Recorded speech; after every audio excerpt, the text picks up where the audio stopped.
Welcome back, everybody, to the Nerdcore Podcast, the podcast that reviews movies and talks that nerd shit.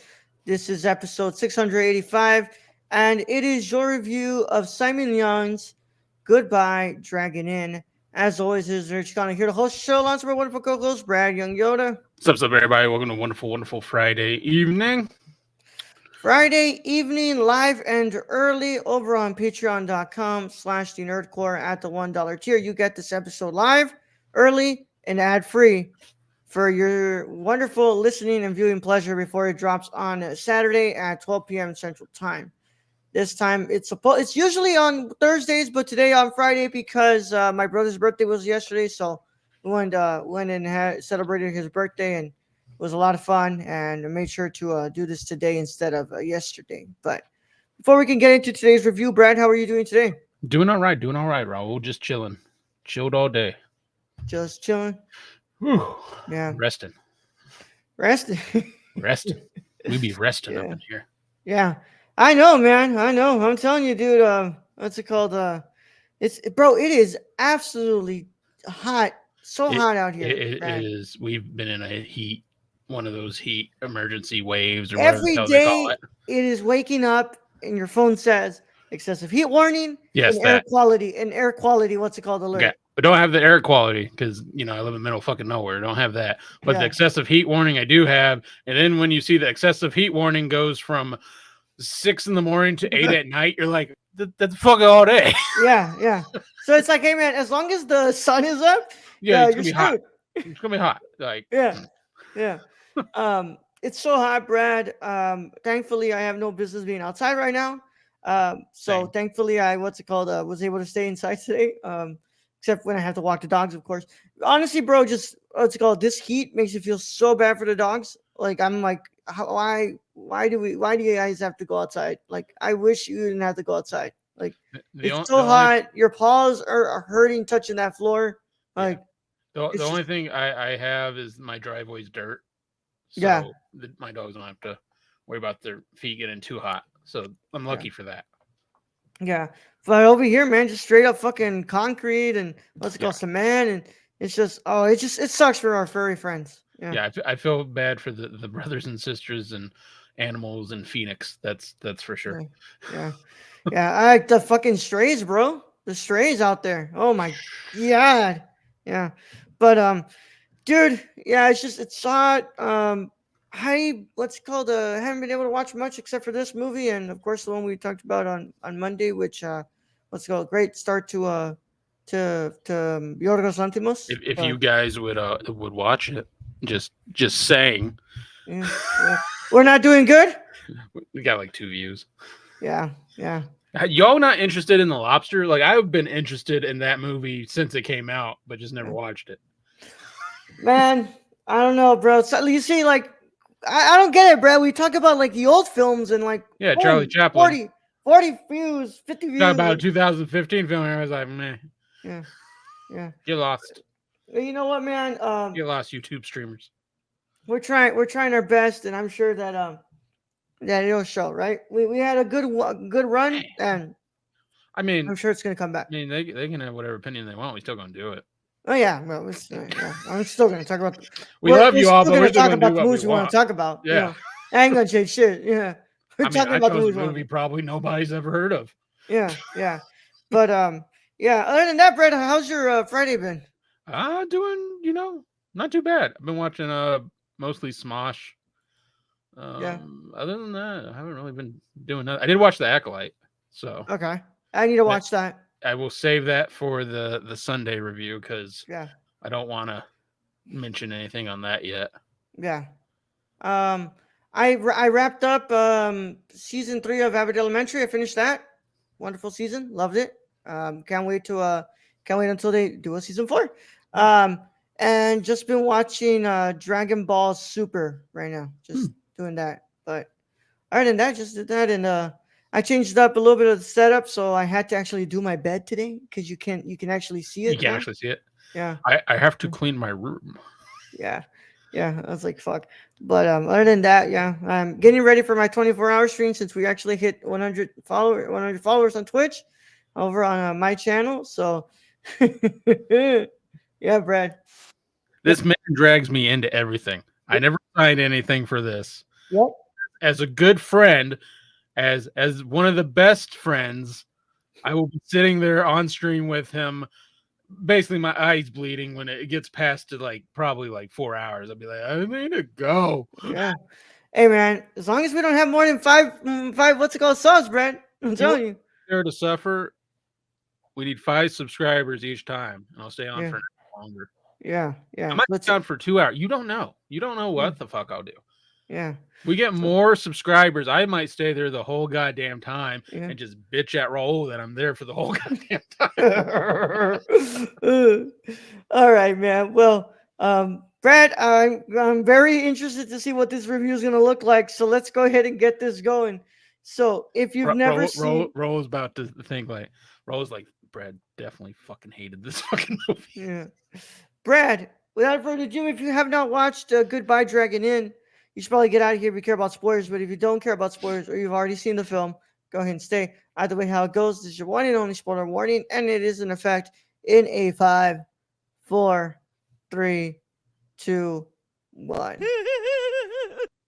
Today's episode of the Nerdcore is brought to you by SeatGeek. Whether you want to see your favorite band, sports team, or comedian, SeatGeek has you covered. We're proud to be partnering with SeatGeek to offer you $10 off your first order with code TheNerdCore. That's $10 off your first order at SeatGeek.com with code THENERDCORPS. So take a seat at your next live event with SeatGeek. Thank you. Now let's get back to today's video. Okay. And I'm going to switch it up because Wikipedia, I'll read the Wikipedia sentence, but I'm going to read the Kino Lorber description after it. Then I'll come to Wikipedia and I'll yeah. I forget that this has a Blu-ray. This has a Blu-ray from Kino. Yeah, so I looked it up and there's a very good description.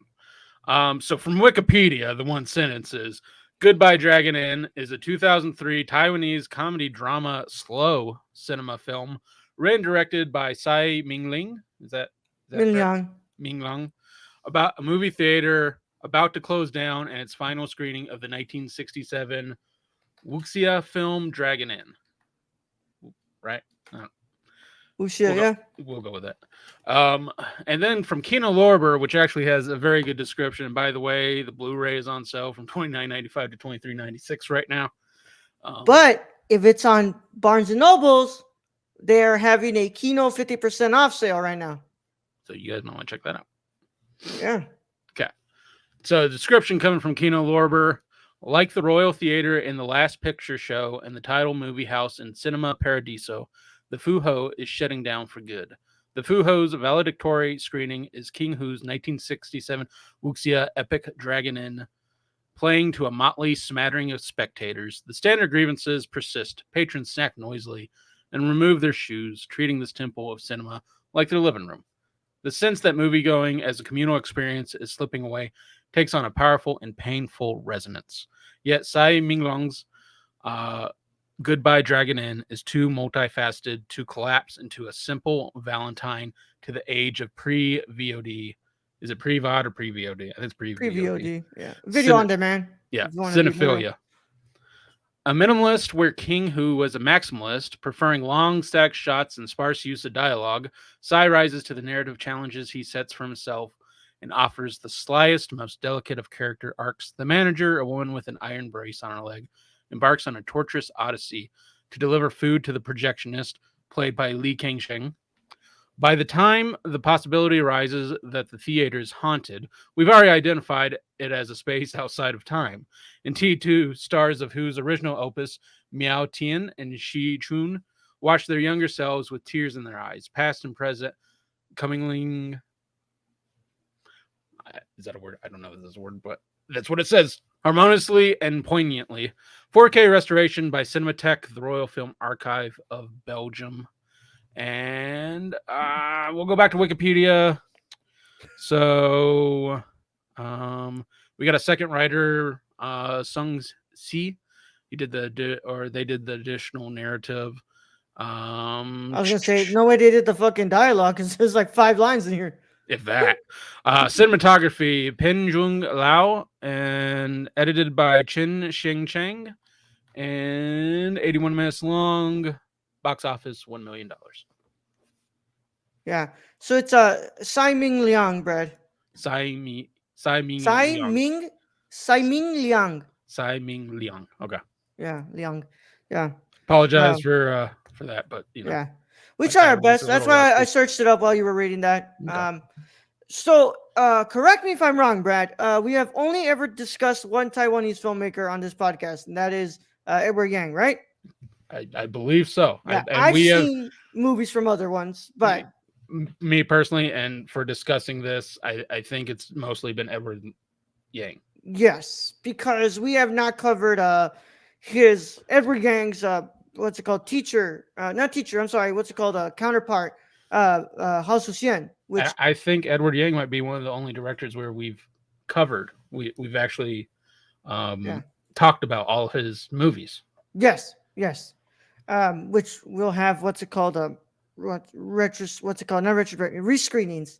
It's for once those two restorations are available Yeah, and we actually yeah. watch Which them. two of those needed really badly? Really badly. Yeah. Um, but so I'll say this, Brand. So I've seen what's it called?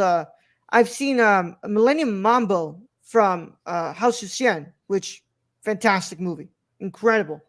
But I've never what's it called seen anything from Simon Young, which I've heard about before. His last movie, I think it's his last one, called Days, is about 2 hour long film where only two lines of dialogue are translated. Two lines of dialogue are translated. Everything else is left to what's it called in Cantonese, and you're not gonna understand anything.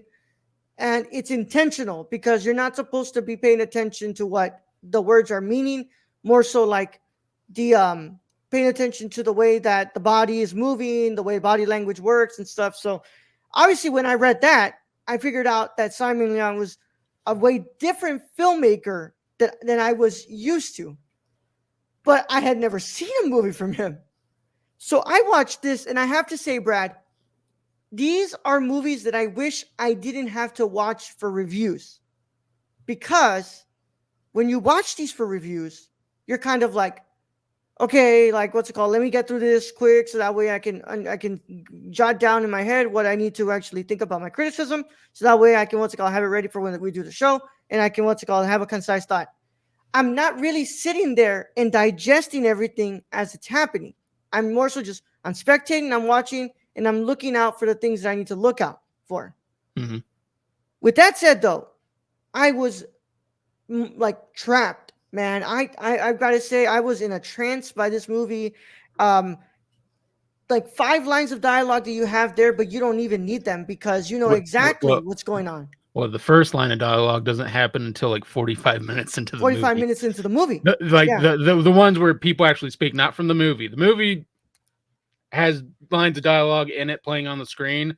They don't really fucking matter. I don't Yeah. think some At parts first, I thought it was a maybe. Wuxia film, and I was like, "Okay, this is a Wuxia film." I'm like, "Okay, cool." And then we're like, "Oh wait, no, they're watching a movie, Brad." Like, Mhm. yeah. Um.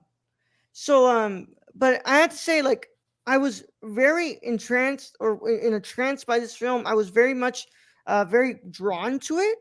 Um, I can't say that off a first watch, I can say this is perfect. It's amazing, but I really like this movie because you do not need dialogue to really understand what's going on here. Like, you see that guy sitting down, and the way that he's like looking at the other men, you know that this guy's looking for something.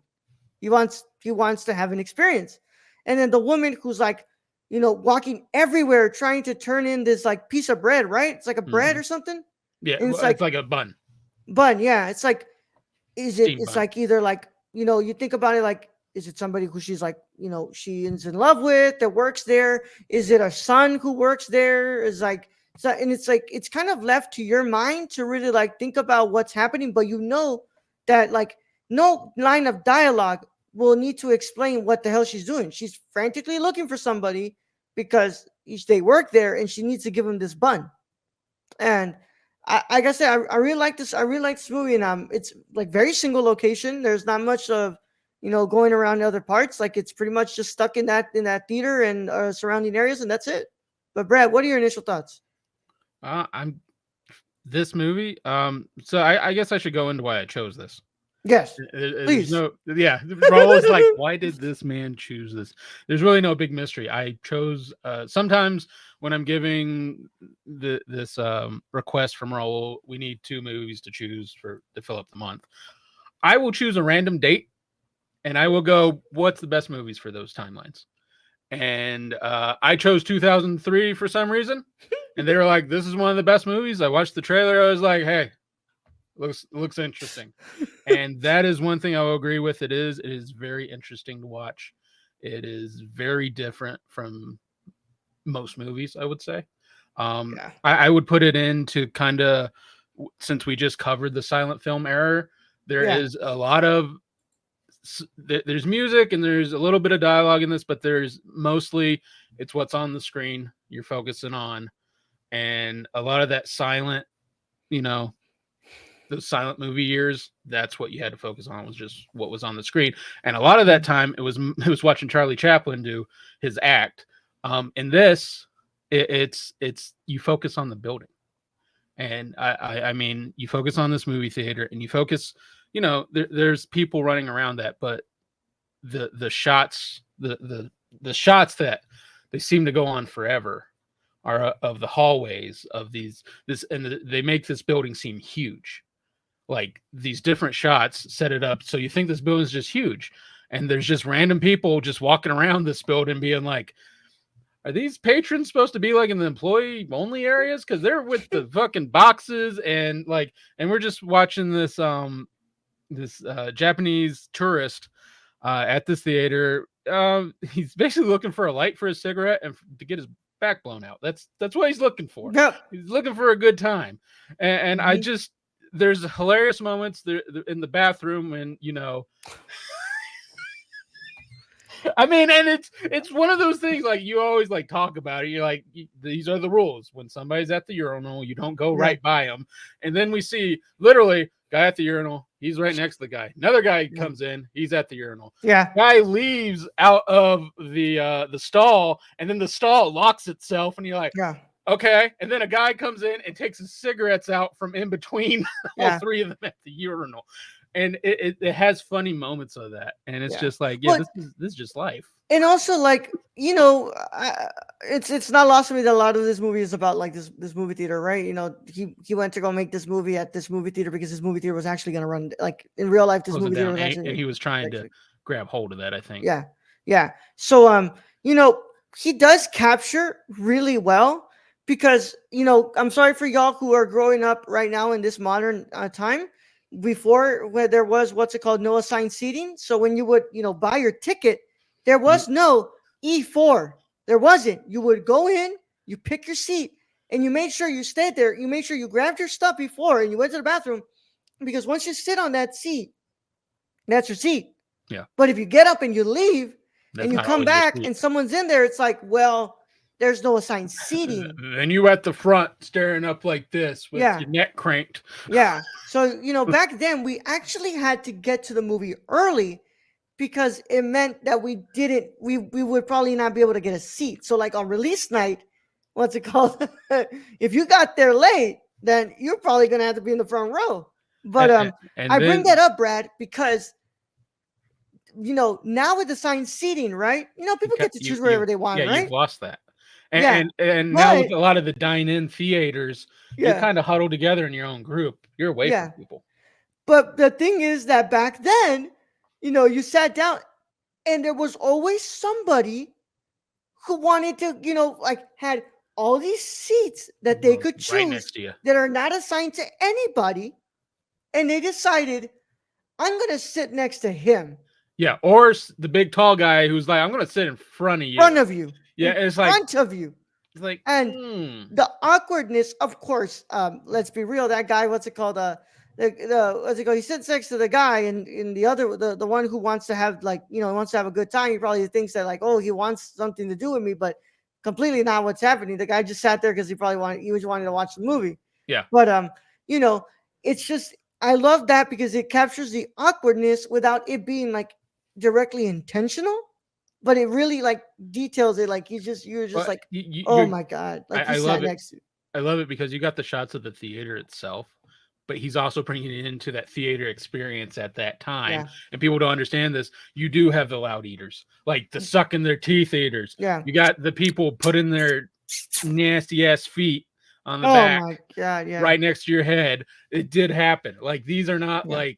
like random things. Yeah. This actually happened in these And theaters. all these things that make up the experience, right? Yeah. That, and I think Sai, what's it called, says like all of these, but this place is like somewhere that people like congregate in communally and they love it because here it's like a community And and it's it's getting lost nowadays yeah, with streaming yeah, and with the assigned seating. I mean, we had a theater closed down near me. It was kind of like this. I mean, I remember I told Raul about this, about the Deadpool screening, yeah, and lady just being drunk out of her mind, yelling at her boyfriend, just trying to watch the movie. yeah. It's like what the fuck?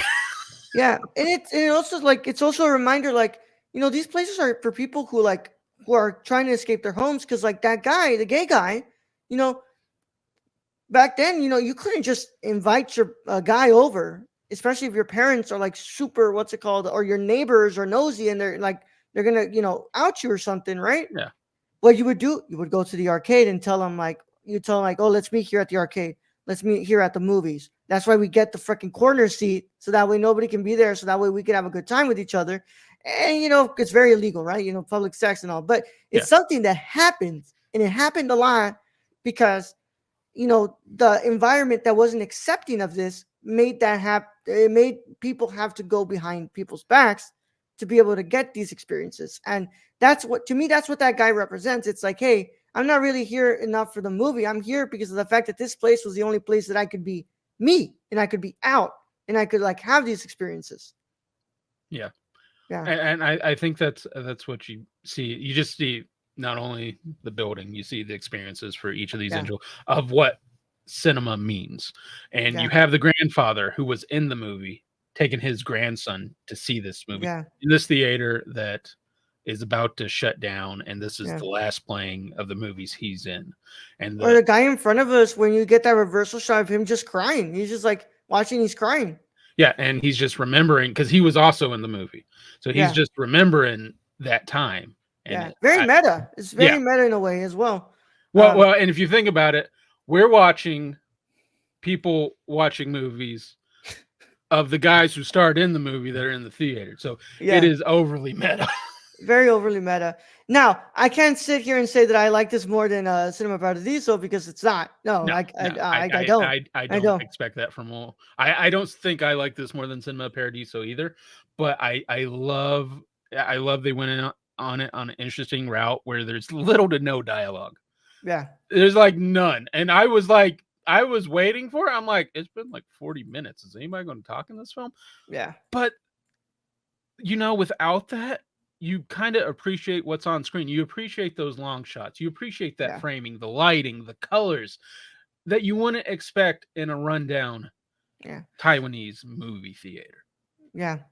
So, I can't sit here and say it's perfect because I think just the way that I experienced it and the way that I would rather, sit here and rewatch it and be able to actually, take it all in.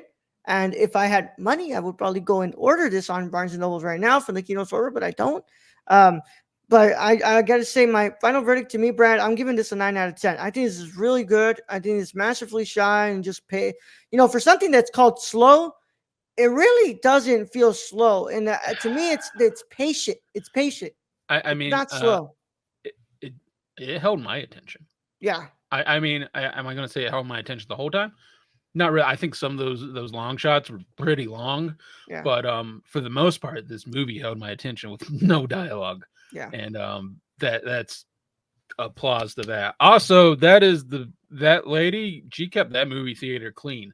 That's the Yes. cleanest goddamn movie theater I ever saw Yeah. for being this big as it was. Something tells me that lady was just looking for her boss to give her the bun and also ask for her check. Yeah, like I gotta get the fuck out. Yeah. But just the colors in this and the framing especially. I love the framing in this Yeah. movie and the lighting. Yeah. But also I'm going to give it a 9 out of 10 because I think any less than that would be a disservice because this is a masterful movie. It really is. Yeah. For having no dialogue and being as good as it is. I mean, that's great. It's different, and I appreciate that. Yeah, for sure, man. And yeah, I'm really glad you picked this one up. Maybe come September, I'm definitely gonna try to pick another one from him because I'm really interested to see what else he's got under his belt Yeah, with this type of films, and especially because we've learned to really like appreciate Taiwan here, and we've really appreciated what films come out of Taiwan. shout out So Edward Yang on that one. yeah, yeah. So we're very interested to see what's going on with that. And I know that Psy isn't what's it called? He's not Taiwanese. He's Malaysian. And on that side, what's it called? Those countries, Malaysia, what's it called? Thailand. They have some pretty damn great movies too, which I would like for us to like get to at one Explore. point because they make some great films as well. But man, I thought it was fantastic, Brad. But that concludes our review of Goodbye Dragon Inn. And of course, go ahead and keep up to date with us on thenerdcore.com, Twitter at the Nerdcore underscore, Instagram at the Nerdcore, TikTok at the Nerdcore, Patreon.com/the Nerdcore at the $1 tier. You got this episode live, early, and ad free before anybody else gets to watch it. And of course, you can all just support on there. And our Discord link is in the description below. You can find that there and talk to us about Size Films. If you have more info on him or you have other movies you would like to go ahead and recommend to us, please leave a comment on our YouTube video here and make sure that you tell us how much if you like this review and tell us just tell us if what that experience would be like for you in that movie theater, man. Holy crap, man, those loud eaters. I mean, them loud eaters, we'd be having a fight. Yeah, I'd be like, where the fuck you get short ribs? yeah. I did not see short ribs for sale over there. I'm telling the owner. Yeah, yeah. And you know damn well in their mind they're like, what are they gonna do? Ban me? Like, yeah, pretty much. Like we're the only ones in here. Yeah, you're already gonna close this place down. You're gonna do ban me? But I'm excited to actually watch the film that they're watching in that movie theater because it's a real film. So I'd like to see it. So I mean, that would be the true meta of reviewers watching a film that was watching that movie, reviewing that movie, and then reviewing the movie that they were watching. I mean, it would be a whole. Imagine there was a critic in that theater we were at to review the way that the critic was reviewing the movie. Like, we just look up Roger Ebert's review of it. Yeah. But yes, leave a like on the video as well. Subscribe to our channel and click the notification bell so you don't miss another review this month. And of course, if you're on the podcast side of things, make sure that you leave a 5-star review on the podcast app of choice, and make sure you're following us on that app as well. We thank you all so much for joining us today, and of course, we would like to thank our wonderful patrons. It's not possible without them. And of course, Brad, tell them about our wonderful supporter Shane, producer Shane. You can follow our friend Shane at twitch.tv/XSRK or on Twitter at thriftedil, or go support the Suppy God at prisoncityvintage.com. Damn straight, man. And yeah, man, what a movie. But I'm glad that we got to scratch that off because the more that we can discover of Taiwan, the better, because they have such an incredible cinematic language.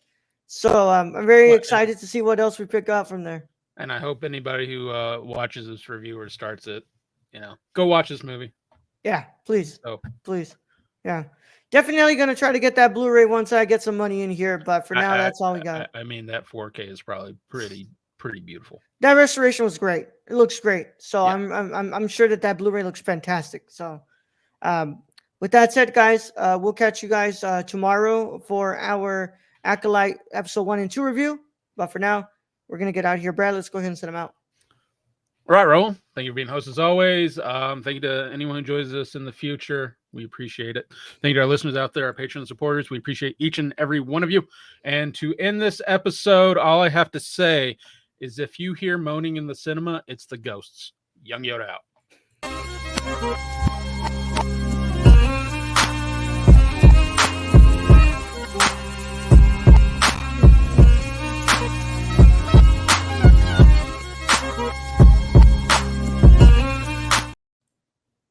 That was a Harry Potter reference.